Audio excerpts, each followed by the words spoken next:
الحمد لله رب العالمين والصلاة والسلام على سيدنا محمد وعلى آله وصحبه أجمعين أما بعد فأعوذ بالله من الشيطان الرجيم بسم الله الرحمن الرحيم لتركبن طبقا عن طبق وقال رسول الله صلى الله عليه وسلم اللهم بارك لنا في رجب وشعبان وبلغنا رمضان۔ اللہ رب العزت نے ہر نبی کو اپنی مدد و نصرت اور حمایت کے ذریعے سے غلبہ نصیب فرمایا۔ مختلف انبیاء علیہم السلام کے مختلف معجزات منکرین کی زبانیں بند کرنے کے لیے اور منکرین پر حجت تمام کرنے کے لیے اللہ رب العزت نے وہ معجزات انبیاء کو عطا فرمائے۔ بعض معجزات ان میں زیادہ بڑے درجے کے معجزات شمار کیے گئے، بعض معجزات کسی خاص نبی کی طرف منسوب ہو کر مشہور ہوئے، لیکن بہرحال اللہ رب العزت کا نظام یہی ہے، اللہ رب العزت کی سنت یہی ہے کہ بندوں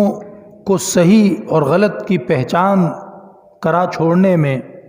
اللہ رب العزت کا سر نہیں اٹھا رکھتے، اور تمام ذرائع کو تمام اسباب مہیا فرما دیتے ہیں کہ بندہ ان ذرائع اور ان اسباب کے ذریعے سے حق کو پہچان کر اس کی اتباع کر لے، باطل کو پہچان کر اس سے پرہیز کر لے، تاکہ وہ اللہ رب العزت کی رحمت کا ہمیشہ ہمیشہ کے لیے حقدار بن جائے، اللہ رب العزت کے غضب اور غصے سے ہمیشہ ہمیشہ کے لیے بچ جائے۔ اللہ جل شانہ رؤوف رحیم غفور، اللہ رب العزت محبت کرنے والے، احسان فرمانے والے۔ اللہ رب العزت نے قرآن کریم میں فرمایا ما یفعل اللہ بعذابکم ان شکرتم وآمنتم وکان اللہ شاکرا علیما۔ اللہ رب العزت سزائیں اور عذاب دینا چاہتے ہی نہیں ہیں۔ اللہ رب العزت کو سزائیں دینے سے، عذاب دینے سے کیا لینا دینا ہے؟ اگر تم شکر گزار بندے بن جاؤ، اگر تم اللہ رب العزت کے فرما بردار بن جاؤ، تو اللہ رب العزت کو عذاب اور سزا دینے سے کیا لینا دینا ہے؟ اللہ کو کیا کرنا ہے عذاب دے کر تمہیں؟ یہ تو عذاب اور سزا بندہ خود اپنے اوپر بدبختی مسلط کرتا ہے، خود اپنے لیے برا گڑھا کھودتا ہے، خود ظالم بنتا ہے۔ اور اللہ رب العزت نے جو قانون عطا فرمایا ہے حق اور باطل کا، اس قانون پر عمل کرنے میں اللہ رب العزت کے پاس بندہ گویا کہ کوئی آپشن نہیں چھوڑتا اور اپنے لیے بدبختی کو ثابت کر لیتا ہے، اس واسطے وہ عذاب میں پھنستا ہے۔ ورنہ اللہ تعالیٰ کا کوئی اس میں غرض یا مفاد تو اللہ کی کسی بھی کام میں نہیں ہے، اللہ کے کسی بھی کام میں غرض اور مفاد ہوتا ہی نہیں ہے۔ لیکن یہاں کہنے کی بات یہ ہے کہ اللہ رب العزت عذاب دینے میں کوئی دلچسپی نہیں رکھتے ہیں، اللہ رب العزت عذاب نہیں دینا چاہتے ہیں، یہ تو بندہ خود اپنے لیے مصیبتیں کھڑی کرتا ہے۔ تو عرض کرنے کا مقصد یہ ہے کہ اللہ رب العزت حق اور باطل کو واضح کرنے میں، حق کی طرف رہنمائی کرنے میں، باطل کی پہچان کرا کر اس سے بچانے میں کوئی کسر نہیں چھوڑتے، اور بندے کو ہر طریقے پر اللہ رب العزت حق اور باطل کی پہچان کرا دیتے ہیں۔ قرآن کریم میں اللہ رب العزت نے فرمایا وَنَفْسٍ وَمَا سَوَّاهَا فَأَلْهَمَهَا فُجُورَهَا وَتَقْوَاهَا، کہ اللہ رب العزت نے جب انسان کو پیدا کیا، اللہ رب العزت نے اس کو ٹھیک ٹھیک برابر برابر صحیح صحیح بنایا، اور اللہ نے اس کے بھلے اور برے فَأَلْهَمَهَا فُجُورَهَا وَتَقْوَاهَا، اس کے بھلے اور برے سارے معاملات اس کو سکھا دیے، سمجھا دیے۔ تو سب سے پہلے تو اللہ تعالیٰ نے ہمارے اندر جو عقل پیدا فرمائی ہے وہ عقل ہی کافی ہے، وہ عقل ہی کافی ہے۔ اور اس عقل کی وجہ سے ہی کئی علماء کرام نے یہ فتویٰ دیا تھا کہ اگر کوئی بندہ جنگل میں اکیلا پلا بڑھا اور اس کو کوئی انسان کچھ بھی صحیح یا غلط بتانے والا کبھی بھی نہیں ملا، اور وہ اکیلا جنگل میں ویرانے میں سروائیو کر گیا، یہاں تک کہ وہ بالغ ہو گیا، بڑی عمر کو، بالغ ہونے کی عمر کو پہنچ گیا، اور اس کے بعد وہ مر گیا، تو اب اللہ رب العزت کی جو شریعت ہے اس کی روشنی میں کیا لگتا ہے؟ کیا اللہ رب العزت کی شریعت کے مطابق وہ پابند تھا کہ وہ اس بات کو سوچتا اور مانتا کہ میرا کوئی ایک خدا ہے اور اس ساری کائنات کا نظام کا کوئی ایک خدا ہے؟ تو کئی علماء نے فتویٰ دیا کہ ہاں، شریعت کی روشنی میں یہ پابند ہے۔ کیوں؟ اس لیے کہ قرآن میں اللہ نے فرمایا کہ ہم نے عقل دی تھی، عقل، اس کے ذریعے سے تم صحیح تک پہنچ سکتے تھے۔ ہاں، تفصیل تمہیں شاید نہ پتہ چلے کہ اس اللہ کا نام الرحمن ہے، اس کا نام اللہ ہے، اس کی شان جو ہے رب العالمین ہے، اس کی شان ان اللہ علی کل شیء قدیر ہے، یہ تفصیل شاید وہ نہ بتا سکے، لیکن اس کی عقل اس کو یہ ضرور بتا پائے گی کہ کوئی ایک ہونا چاہیے اور وہ اکیلا ہونا چاہیے اور اس کے ساتھ کوئی ساجھی، شریک، پارٹنر نہیں ہونا چاہیے، تب یہ نظام دنیا کا صحیح چل سکتا ہے۔ یہ موٹی سی عقل کی بات ہے۔ تو چونکہ اللہ نے اس کو عقل دی ہے تو بھلے اس کو بتانے والا وہاں کوئی بھی نہیں تھا، اس عقل کی وجہ سے اسے یہ ماننا چاہیے، اور شریعت کی تعلیمات سے لگتا یہ ہے کہ اس پر یہ فرض ہے کہ وہ اس بات کو مانے۔ تو ایک تو اللہ نے عقل عطا فرمائی، اس سے بھلے برے کی تمیز، حق باطل کی تمیز پہچان ہو جاتی ہے۔ پھر اللہ رب العزت نے انبیاء علیہ السلام کو بھیجا۔ انبیاء علیہ السلام اللہ رب العزت کے پیغامات لوگوں تک پہنچا رہے ہیں، ان پیغامات کے ذریعے کھول کھول کر بتایا جا رہا ہے کیا بات اللہ کو پسند ہے، کیا بات ناپسند ہے، کس چیز کی اللہ رب العزت اجازت دیتے ہیں، کس چیز سے منع فرماتے ہیں، حق کیا ہے، باطل کیا ہے، اللہ کو پسند کیا ہے، ناپسند کیا ہے، اور انسان کو اللہ رب العزت کی پسند اور ناپسند کا خیال کرنا چاہیے، اس کے احکام پر عمل کرنا چاہیے۔ یہ باتیں کھول کھول کر نبیوں نے بتائی۔ آیات بینات قرآن پاک میں آتا ہے، نبیوں نے بڑی کھول کھول کر جو ہے باتیں واضح اور روشن کر کے بتائیں۔ تو یہ طریقہ بھی اللہ نے اختیار فرمایا۔ پھر اللہ رب العزت نے لکھا ہوا بھی عطا فرما دیا۔ تورات، زبور، انجیل اور قرآن کریم اور صحف ابراہیم و موسیٰ، بہت سارے صحیفے اللہ نے اتارے، اللہ رب العزت نے لکھ لکھ کے بھی دیا۔ پھر اللہ رب العزت نے جو منکر ہیں، انکار کرنے والے، ان کے انکار کے جواب میں نبیوں کو معجزات کے ذریعے سے بھی سپورٹ فرمائی اور نبیوں کی بات کو غالب کیا۔ قرآن کریم کے اندر انبیاء علیہ السلام کے معجزات اور واقعات موجود ہیں، اور اللہ رب العزت قرآن پاک میں فرماتا ہے منہم من قصصنا علیک ومنہم من لم نقصص علیک، جو ہم نے قرآن میں بتا دیے معجزے اور حالات نبیوں کے، واقعات نبیوں کے جو ہم نے بتا دیے، صرف یہی نہیں تھے، اور بھی بہت سارے تھے جو ہم نے نہیں بتائے، اور بھی بہت سارے تھے جو اللہ نے نہیں بتائے۔ تو اللہ رب العزت نے تقریباً ہر نبی سے معجزے کا صدور کروایا، معجزہ کروایا، تاکہ انکار کرنے والوں کا منہ بند ہو جائے اور وہ یہ نہ کہیں کہ تمہارے پاس کوئی دلیل نہیں ہے کہ تم خدا کے پیغام رساں ہو، خدا کی طرف سے پیغام لانے والے ہو۔ تو اللہ رب العزت نے انبیاء علیہ السلام کو معجزات عطا فرمائے۔ اسی طریقے پہ حضرت سرور دو عالم صلی اللہ علیہ وآلہ وسلم کو اللہ تعالیٰ نے معجزات عطا فرمائے۔ نبی کریم علیہ السلام کو اللہ تعالیٰ نے کئی اعتبار سے دوسرے نبیوں پہ فضیلت، فوقیت، رفعت اور بلندی نصیب فرمائی ہے۔ تو اس بات میں کسی کا کوئی اختلاف نہیں ہے کہ نبی پاک علیہ السلام کو جو اللہ نے معجزات عطا فرمائے تو ان میں معجزات بھی ایسے عطا فرمائے جو دوسرے نبیوں کے معجزوں سے کئی اعتبار سے بلند تر اور ممتاز اور بے مثال اور بے نظیر تھے۔ اب ان میں آپ کا چاند دو ٹکڑے کرنے کا معجزہ ہے۔ اس رات ساری دنیا میں، افریقہ میں، ہندوستان میں، آسٹریلیا میں، امریکہ میں، ساری دنیا میں لوگوں نے چاند کے دو ٹکڑے دیکھے تھے۔ بعض تاریخ کی کتابوں سے ہندوستانی قافلوں کا بیان ملتا ہے کہ انہوں نے ہندوستان میں دیکھا تھا، اس رات چاند دو ٹکڑے ہوا تھا۔ تو یہ عالمگیر انٹرنیشنل معجزہ ہو گیا جو ساری دنیا، ظاہر ہے چاند تو ساری دنیا کے آسمان پہ ہوتا ہے نا، تو جب اس کے دو ٹکڑے ہوں گے تو ساری دنیا دیکھے گی۔ پھر قرآن کریم نبی پاک علیہ السلام کا ایسا عظیم الشان معجزہ ہے کہ جس کی اللہ رب العزت بار بار قسم کھاتا ہے، قرآن کریم کی کتاب کی۔ تو یہ معجزہ قیامت تک ہے۔ چاند تو ٹھیک ہے جی، وہ چند منٹ کے لیے، چند سیکنڈ کے لیے ٹوٹا، الگ ہوا، دوبارہ جڑ گیا، جب سے پیدا ہوا جڑا ہوا تھا اور اب بعد میں بھی ہمیشہ سے جڑا ہوا ہے، وہ تو ایک وقتی معجزہ ہے۔ یہ ضرور ہے کہ وہ بہت عظیم الشان معجزہ ہے، عالمگیر معجزہ ہے، پوری دنیا پہ جس کا اثر ہوا، لیکن کیا ہے، تھا وہ تھوڑے وقت کے لیے، وہ ہو گیا اور ہو کے دوبارہ مل گیا، ختم۔ اس سے بڑا معجزہ قرآن کریم ہے۔ ہزاروں سال گزر گئے اور 1450 سال تقریباً گزر گئے، اور قرآن کریم چیلنج کر رہا ہے کہ جیسا میرا انداز ہے، جیسا میرا کلام ہے، ویسا کلام بنا کے دکھا دو۔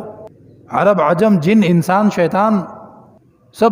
مل کے بھی کوشش کر لو، اکیلے اکیلے بھی کوشش کر لو، ہر طرح اجازت ہے۔ فری سٹائل کمپٹیشن ہے، جیسے تمہارا بس چلتا ہے کر لو۔ قرآن کریم جیسا بنا کے دکھا دو، نہیں بنا سکے۔ قیامت تک کا معجزہ موجود ہے، سب سے بڑا معجزہ قرآن کریم ہے۔ تو نبی کریم علیہ السلام کے مختلف معجزات ہیں، اور ہر معجزہ نبی پاک علیہ السلام کی انبیاء کرام میں اونچی حیثیت اور شان کو بھی اشارہ کرتا ہے، انڈیکیٹ کرتا ہے اور بتاتا ہے۔ نبی پاک صلی اللہ علیہ وآلہ وسلم کے معجزات میں سے بہت بڑے لشکر کو 2 سے 3 آدمیوں کی مقدار کا کھانا پورا کروا دینا، یہ بھی اللہ نے کروایا نبی کے ہاتھوں۔ کبھی پانی موجود نہیں ہے، 1400 لشکر ہے اور پانی ہے ہی نہیں لشکر میں کسی کے پاس بھی، اور ایک کے پینے کے پانی کی بوتل میں سے، وہ چھوٹا سا مشکیزہ ہوتا تھا جو بندہ اپنی بیلٹ پر یا اپنے اونٹ کی اس پہ لٹکا لیتا تھا کاٹھی پہ، اس بوتل میں سے بہت تھوڑے سے چند قطرے نکلے جس میں مشکل سے انگلیاں ڈوب سکتی تھیں۔ تو نبی پاک علیہ السلام نے اس میں اپنا مبارک ہاتھ رکھا اور صحابی فرماتے ہیں انگلیوں کے بیچ میں سے پانی کے چشمے درمیان میں سے گویا پھوٹ رہے تھے، پانی ایسے ابل رہا تھا اور وہ پانی پورا بھر گیا، اور سارے لشکر نے خوب اس کو وضو بھی کیا، پیا بھی، اور اپنے برتنوں میں بھی بھرا، اور سب نے اس کو خوب استعمال کیا۔ یہ بھی بڑا بے مثال معجزہ ہے۔ تو نبی کریم صلی اللہ علیہ وآلہ وسلم کے بے شمار معجزات ہیں۔ اسی طریقے پہ نبی پاک صلی اللہ علیہ وسلم کا ایک معجزہ جو آپ کی شان کو بھی بڑھانے والا ہے اور دوسرے نبیوں سے آپ کی امتیازی حیثیت کو بھی بتانے والا ہے، اور نبی کریم صلی اللہ تعالیٰ علیہ وسلم کی اللہ کے ہاں جو دوسرے نبیوں کے مقابلے میں اللہ نے بنائی آپ کی قدر و منزلت، اس کو بھی واضح کرتا ہے۔ وہ معراج کا معجزہ ہے۔ معراج کا معجزہ بڑا عظیم الشان معجزہ ہے، اور معراج کے معجزے کی وجہ سے جب ہمارے نبی کو نصیب ہوا ہے تو اس ساری امت کی بھی شان بڑھ گئی ہے۔ پچھلی امتوں کی نظر میں ہم معتبر ہو گئے، ہم زیادہ باعزت ہو گئے، کیونکہ ہمارے نبی کو اللہ نے آسمانوں پہ بلایا۔ نبی پاک علیہ السلام نے منع فرمایا ہے کہ کبھی بھی نبیوں کے درمیان رینکنگ اور درجہ بندی کا مناظرہ نہیں کیا کرو۔ ایک مرتبہ جو ہے وہ یہودی شکایت لے کر آ گیا، اور وہ مارکیٹ میں کوئی بات چیت ہو رہی تھی، تو اسی طریقے پہ تو وہ آ گیا کہ جی ہماری لڑائی ہو گئی ہے، اور وجہ کیا سامنے آئی کہ اس نے حضرت موسیٰ علیہ السلام کی شان میں کوئی بات کہی، تو کسی مسلمان نے کہا کہ بھئی حضرت محمد صلی اللہ علیہ وآلہ وسلم موجود ہیں، تو تم ان کا نام چھوڑ کر کسی اور کا نام بڑھا کے لیتے ہو، تو اس بات پہ ہو گئی لڑائی۔ تو نبی پاک علیہ السلام نے فرمایا کہ نبیوں کا آپس میں اس طرح مقابلہ نہیں کیا کرو، بری بات ہے۔ تو نبیوں کا مقابلہ نہیں کرنا چاہیے، لیکن اللہ رب العزت نے جو ہمیں قرآن اور سنت سے پتہ چلتا ہے، خود اللہ رب العزت نے حضرت محمد صلی اللہ علیہ وسلم کا رتبہ بڑھایا ہے، تو اس وجہ سے امت کی عزت بھی بڑھ گئی۔ تو اس اعتبار سے شب معراج یہ ایک بڑا موقع ہو گیا بھائی، یہ ایک بڑا اہم رات ہو گئی جس کی وجہ سے ہماری عزت بڑھی، ہمارے نبی آسمانوں پہ گئے، اللہ رب العزت نے خصوصی استقبال فرمایا اور سارے نبیوں کی امامت کروائی مسجد اقصیٰ میں۔ بہت بڑی رات ہے، بڑا اونچا موقع ہے، جشن منانا چاہیے، ہر سال اس رات کو جشن منانا چاہیے۔ اب یہ جو آئیڈیا ہے کہ جی جشن منانا چاہیے، یہاں پر آ کر کچھ لوگ قرآن و حدیث کے شریعت کے مزاج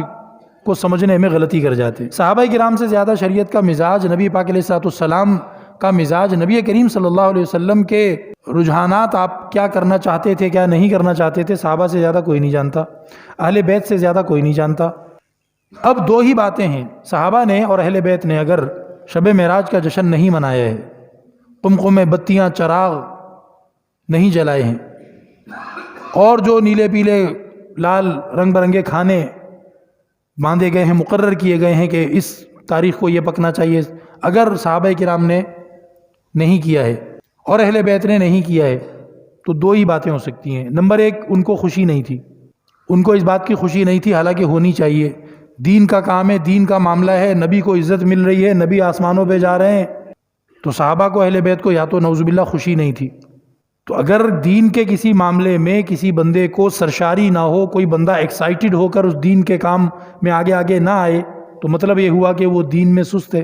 تو یہ تو بڑی خطرناک بات ہے، اور صحابہ جن کی گواہی دین کے اندر سرشار ہونے کی، دین کے اندر جذباتی ہونے کی، دین کے اندر اشد حبا للہ، اللہ نے سرٹیفکیٹ دیا ہے کہ صحابہ کو اللہ کی محبت سب سے زیادہ شدید اور سب سے زیادہ اونچی جو محبت ہے وہ صحابہ کو اللہ کی ہے۔ تو یہ احتمال، یہ آپشن تو ہو گیا غلط کہ جی صحابہ کو خوشی نہیں تھی یا وہ دین کے کاموں میں نعوذ باللہ سست ہو سکتے تھے، یہ احتمال تو غلط ہو گیا۔ اب دوسرا احتمال جو بچتا ہے وہ یہ بچتا ہے کہ صحابہ کو نبی پاک علیہ السلام کے بارے میں پتہ تھا کہ حضور صلی اللہ علیہ وسلم خود ایسا نہیں کرنا چاہتے تھے. شب معراج کو کوئی جشن، کوئی قمقمے، کوئی بتیاں، کوئی چراغ، کوئی خاص قسم کے کھانے یہ نہیں بنانا چاہتے تھے. اس لیے صحابہ نے نہیں بنایا، اس لیے صحابہ نے نہیں منائی،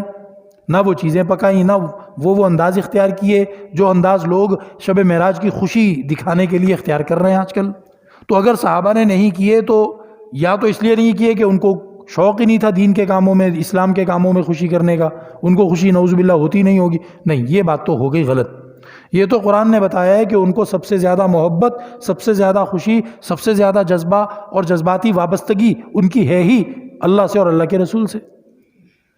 تو پھر جو ایک بات بچی وہی صحیح ہو سکتی ہے کہ صحابہ نے اس لیے نہیں کیا، اہل بیت نے اس لیے نہیں کیا کہ انہیں پتا تھا کہ خود نبی پاک علیہ السلام کو پسند نہیں تھی یہ چیز، خود نبی پاک علیہ السلام کو یہ چیز پسند نہیں تھی. اب بتاؤ، اگر نبی پاک علیہ السلام کو پسند نہیں ہے، اس لیے صحابہ نہیں کر رہے، اس لیے اہل بیت نہیں کر رہے، اور میں اور آپ ہم زیادہ کوئی آ گئے ہیں دین کو لے کر، اسلام کو لے کر خوشی منانے والے. اگر کسی آدمی کو کوئی چیز خود اپنے لیے کرنے کو پسند نہ ہو اور آپ لوگ اس کے لیے وہ چیز کریں تو اس کو برا لگے گا، اس کو اعتراض ہوگا. تو نبی کریم علیہ السلام ان چیزوں کو نہیں کرتے تھے. معجزہ ہے، بالکل ہے معجزہ. نبی پاک علیہ السلام کے اس معجزے کی شان بھی بیان کی جاتی ہے، الحمدللہ ہم بھی بیان کرتے ہیں، تمام اہل حق علماء بیان کرتے ہیں. معراج سے بڑا معجزہ، معراج جیسا ممتاز معجزہ جو کسی اور نبی کو نہیں ملا، وہ ہمارے نبی پاک علیہ السلام کو اللہ نے عطا فرمایا اپنی فضل و رحمت سے، جس سے ہماری بھی امت محمدیہ کی شان بڑھ گئی دوسری امتوں میں. بہت بڑی نعمت ہے اللہ کی، بہت بڑا اعزاز ہے. لیکن اس کو منانے کے لیے کوئی رات مقرر کر لینا اور اس رات کے اندر خاص انداز سے پھر اس کی خوشی کا اظہار کرنا، یہ ایک خالصتاً مذہبی اور اسلامی چیز ہے. اور مذہبی اور اسلامی معاملات جو ہیں وہ قرآن و سنت کے علاوہ آپ کہاں سے لے کر آئیں گے؟ قرآن و سنت کے علاوہ تو کوئی سورس نہیں ہے ہمارے پاس. کہیں اور سے آئی ہوئی چیز کو کیسے پھر کہہ دیا جائے کہ یہ اسلام کی چیز ہے؟ حضرت عمر رضی اللہ تعالیٰ عنہ کے پاس یہودی آ گئے. اس اسٹوری سے آپ کو ساری بات سمجھ آ جائے گی، یہ مسئلہ حل ہو جائے گا کہ جی یہ فلاں فرقے والے مناتے ہیں، فلاں فرقے والے نہیں مناتے، فرقہ فرقو کچھ نہیں ہے. حضرت عمر رضی اللہ تعالیٰ عنہ کے پاس یہودی آ گئے اور آ کر کہنے لگے کہ جی اس انداز سے انہوں نے بات کی کہ گویا مسلمانوں سے کوئی بھول ہوئی ہے، مسلمانوں کی توجہ ایک چیز کی طرف نہیں گئی ہے. انہوں نے اس انداز سے بات کی. انہوں نے کہا کہ جی آپ کے قرآن میں ایک آیت ہے، وہ آیت کی اہمیت اتنی زیادہ ہے کہ اگر وہ ہماری تورات میں ہوتی تو جس تاریخ کو وہ آیت نازل ہوئی ہوتی ہم اس تاریخ کو یاد رکھتے اور ہم ہر سال اس تاریخ کو عید مناتے، جشن مناتے. تو ان کا کہنے کا مطلب یہی تھا کہ تم مسلمانوں نے توجہ نہیں دی، تم نے دھیان نہیں دیا، تمہارے پاس اتنی زبردست چیز ہے، ہر سال تم نے تو میلہ منانا چاہیے، تمہیں تو جشن منانا چاہیے. حضرت عمر رضی اللہ تعالیٰ نے فرمایا کون سی آیت ہے؟ انہوں نے آیت بتائی، سورہ مائدہ کی آیت ہے، الیوم اکملت لکم دینکم واتممت علیکم نعمتی ورضیت لکم الاسلام دینا، جس میں اللہ رب العزت نے دین اسلام کو سرٹیفائیڈ بیسس پہ گویا اللہ نے ڈگری اور سند جاری کر دی کہ یہ سب سے بہترین مذہب ہے جو کہ میں نے تمہیں محمد صلی اللہ علیہ وسلم کے ذریعے دیا ہے آخری امت کو. تو یہ بہت بڑا سرٹیفکیٹ ہے بھائی. یہ ہمیں ملتا تو ہم اس تاریخ کو یاد رکھتے اور ہر سال اس تاریخ کو ہم خوشی مناتے، عید مناتے. تو حضرت عمر رضی اللہ تعالیٰ عنہ نے فرمایا کہ مجھے وہ دن بھی یاد ہے، وہ تاریخ بھی یاد ہے، وہ منظر بھی یاد ہے، وہ جگہ بھی یاد ہے کب یہ آیت اتری تھی. سنو، دن جمعہ کا تھا، تاریخ ذوالحجہ کی 9 تھی، جگہ میدان عرفات کا تھا، اور نبی پاک علیہ السلام اپنی اونٹنی پر سوار تھے. اس وقت اللہ رب العزت نے آیت نازل کی تھی. ہمیں سب یاد ہے، تم کیا سکھانے آئے ہو ہمیں؟ یہ حضرت نے جواب دے دیا. یہاں پہ جواب مکمل ہو گیا. اب اس سے مجھے اور آپ کو کیا سبق ملتا ہے جی؟ جب حضرت نے اس تاریخ کو جشن نہیں منایا، جب حضرت نے اس تاریخ کو عید ڈکلیئر نہیں کی، جب حضرت نے اس تاریخ کو کوئی بھی خاص طریقے کا کام اختیار نہیں کیا، تو میں اور آپ، ہمارے پاس کیا اتھارٹی ہے، کیا سند ہے، کیا اختیارات ہیں کہ ہم اللہ کے رسول کے دین کے اندر اپنی مرضی سے کوئی خوشیاں شامل کر دیں، کوئی غمیاں شامل کر دیں؟ یہ ہمیں کہاں سے ملتا ہے اختیار؟ تو حضرت عمر رضی اللہ تعالیٰ عنہ نے ان کو جو جواب دیا کہ ہمیں سب یاد ہے، اس جواب کا اگلا حصہ جو وہ ہمیں خود سمجھ لینا چاہیے کہ اگر شب معراج 27 رجب کو ہوئی ہے، جو کہ مضبوط اور صحیح روایتوں سے ثابت بھی نہیں ہے کہ کیا تاریخ تھی اس کی، اللہ اور اللہ کے رسول اس طرح کی غیر ضروری چیزیں امت کو بتانا اہم بھی نہیں سمجھتے تھے، تو اس لیے صحیح طور پہ وہ ثابت بھی نہیں ہو پاتا ہے کہ تاریخ کون سی تھی، پکا کون سی تاریخ تھی۔ تو اگر تھی بھی چلو 27 تاریخ، پکی 27 تاریخ اگر کوئی کہتا ہے جی تھی، اس نے ریسرچ کیا، 1400 سال کی ہسٹری اس نے کھنگال لی اور جناب اس کو گولڈ میڈل مل گئے اس ریسرچ پہ کہ ہاں بھئی تو نے صحیح ثابت کیا 27 رات تھی، تو کم سے کم نبی پاک علیہ السلام کو تو پتہ تھی نا کہ ہاں یہ کون سی رات ہے، 27 ہے یا کون سی۔ تو نبی پاک علیہ السلام نے معراج کے بعد کتنی زندگی دنیا میں زمین کے اوپر گزاری ہے۔ حضرت نے کسی ایک سال بھی کوئی تھوڑا بہت لوگوں سے کہا ہو کہ بھئی تھوڑی خوشی کر لیا کرو، یا خود کوئی ایسا انتظام کیا ہو، گھر کے اندر کمرے میں بیٹھ کر کیا ہو کہ چلو باہر صحابہ کے سامنے نہیں کیا، لیکن بعد میں بیویوں نے بتایا کہ ایک دفعہ حضرت معراج کی خوشی میں کچھ کر رہے تھے گھر کے اندر بیٹھ کے؟ نہیں۔ تو کہنے کا مقصد یہ ہے کہ ما انا علیہ و اصحابی، نبی پاک علیہ السلام نے کیا فرمایا تھا؟ میں اور میرے صحابہ جو کرتے ہیں وہ دین ہے، جو وہ نہیں کرتے وہ یار لوگوں کی اپنی مرضیاں ہیں، وہ پھر دین نہیں ہے۔ تو اب اس مہینے میں کرنے کا جو کام ہے وہ ایک تو یہ کہ اللہم بارک لنا فی رجب و شعبان و بلغنا رمضان، اس دعا کو یاد کر لیں، بار بار اس دعا کو پڑھا کریں، اے اللہ برکت نصیب فرما رجب میں، شعبان میں، اور ہمیں عطا فرما دے رمضان کا مہینہ۔ ایک تو یہ دعا بار بار کریں، اے اللہ برکت نصیب فرما رجب میں، اس سے اگلا شعبان میں، اور اے اللہ ہمیں نصیب فرما کیا؟ رمضان۔ ایک تو اس دعا کو یاد کر لیں، نبی پاک علیہ السلام اس مہینے میں یہ دعا مانگنا شروع کر دیتے تھے اور رمضان کے پہلے روزے تک یہ دعا مانگتے رہتے تھے۔ اور دوسرا کیا ہے کہ 27ویں شب کو عبادت کرنا، عبادت تو ہر رات کو کرنی چاہیے بھائی، آپ آج بھی کریں کل بھی کریں، ارادہ آج بھی کر لیں، آج بھی کروں گا انشاءاللہ، کل بھی کروں گا، ٹھیک ہے۔ ہاں ہو سکتا ہے کہ گھر کے زیادہ لوگ 27 تاریخ کی ایک جو ہوا چلی ہوئی ہے، ایک بات جو چلی ہوئی ہے، اس وجہ سے 27 کو لوگ زیادہ گھر کے اندر سب جاگ رہے ہیں، قرآن لے کے بیٹھے ہوئے، تو چلو ایک نیکی کا ماحول ہے، میں اس رات کو بھی بیٹھ جاؤں گا۔ لیکن یہ کہنا کہ نہیں آج نہیں کل نہیں پرسوں نہیں، وہ جو ایک 27ویں رات آئے گی نا بس اس رات کو کروں گا، تو یہ نامعقول بات ہے، شریعت کے مزاج کے بھی خلاف ہے، ٹھیک ہے۔ تو آپ رجب کی ہر رات میں آپ نیت کریں، یا اللہ ہمت عطا فرما آج میں ایک سپارہ اٹھ کے تلاوت کر لوں گا، آج میں نفل پڑھ لوں گا، آج میں دعا مانگ لوں گا، آج میں صدقہ کر دوں گا، تو روزانہ کوئی نہ کوئی عبادت ہونی چاہیے بھائی۔ اور پھر 27ویں رات کے بعد جو ہے روزہ رکھا جاتا ہے، تو وہ روزہ بھی ظاہر ثابت نہیں ہے، کیونکہ میں نے عرض کر دیا نبی پاک علیہ السلام پہلے تو یہ تاریخی ثابت نہیں ہے کہ یہی والی تاریخ تھی، صحیح ہے، اور پھر اس کے بعد نبی پاک علیہ السلام کا معراج کو یاد کر کے کوئی روزہ رکھنا یا کوئی کسی خاص ٹائم پہ کوئی عبادت کرنا یا کسی بھی طرح کی خوشی کا اظہار کرنا نبی پاک علیہ السلام سے، صحابہ سے ثابت نہیں ہے۔ لہٰذا اب 27ویں روزے میں بھی علماء کا جو صحیح فتویٰ ہے وہ یہ ہے کہ جی یہ روزہ نہیں ہے، مطلب منع نہیں ہے روزہ رکھنا، لیکن یہ کہنا کہ یہ معراج والے اگلے دن کا روزہ ہے یہ غلط بات ہے، معراج کے بعد اگلے دن کا روزہ یہ غلط بات ہے، یہ کہیں سے ثابت نہیں ہے۔ آپ وہی بات دوبارہ کہ گھر کے سب لوگ رکھ رہے ہیں، سب سحری میں اٹھے ہوئے تھے، چلو یار میں بھی اٹھ جاتا ہوں، روزہ رکھنا تو اچھی بات ہے نا، نفلی روزہ رکھ رہا ہوں، اللہ راضی ہوگا، ثواب کا کام ہے، میں روزہ رکھ لیتا ہوں۔ تو نفلی روزے کی نیت سے اگر کوئی روزہ رکھتا ہے تو بالکل ٹھیک ہے، لیکن اگر کوئی کہتا ہے کہ جی شب معراج کا روزہ، تو اس کو بتاؤ کہ نہیں بھائی یہ ثابت نہیں ہے، اپنی طرف سے روزوں کے نمازوں کے نام نہیں رکھے جا سکتے، یہ شریعت کا کام ہے، یہ اللہ رسول کا کام ہے، میں اور آپ نہیں کر سکتے یہ کام کہ اب جناب یہ معراج کا روزہ ہے تو اب یہ فلاں چیز کی عبادت ہے، نہیں، یہ نام وام رکھنے یہ اللہ رسول کا اختیار ہے۔ آپ 27ویں رات کو لوگ عبادت کر رہے ہیں، ماحول بنا ہوا ہے، آپ کہتے ہیں چلو یار ویسے تو پتہ نہیں میں کرتا نہ کرتا، ماحول بنا ہوا ہے میں بھی کر لوں، ہاتھ کنگن کو آرسی کیا، بہتی گنگا میں ہاتھ دھوئے، چلو ایک چیز آسانی سے مل رہی ہے تو کر لو بھائی، اچھی بات ہے۔ گھر کے سب لوگ روزہ رکھ رہے ہیں، سحری میں اٹھے ہوئے، چہل پہل لگی ہوئی ہے، چلو یار میں بھی روزہ رکھتا ہوں، اچھی بات ہے، یوں تو صحیح ہے، لیکن نام رکھ کے کرنا یہ جائز